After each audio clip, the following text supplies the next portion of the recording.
അപ്പോൾ കുഞ്ഞുങ്ങളുടെ ഖബർ മാത്രമുള്ളൊരു സ്ഥലമുണ്ട്. ഭയങ്കര സങ്കടം തോന്നുന്നൊരു കാഴ്ചയാണ്.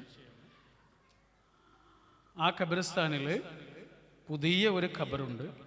അത് ഈ മോളുടെ ഖബറാണ്. അങ്ങനെ ഞങ്ങൾ അവിടെ ചെന്നു പ്രാർത്ഥിച്ചു. ആ മോൾക്ക് വേണ്ടി പഠിച്ചവനോട് പ്രാർത്ഥിച്ചു.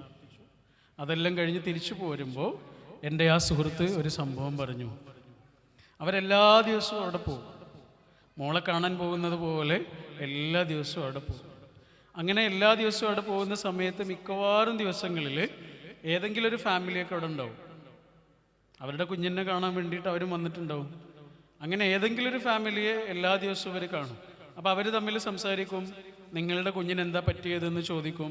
അങ്ങനെ അവർ തമ്മിൽ സംസാരമാവും, പരിചയമാവും, നമ്പർ കൈമാറും. അങ്ങനെ നമ്പർ കൈമാറി 30ഓളം കുടുംബങ്ങൾ പരസ്പരം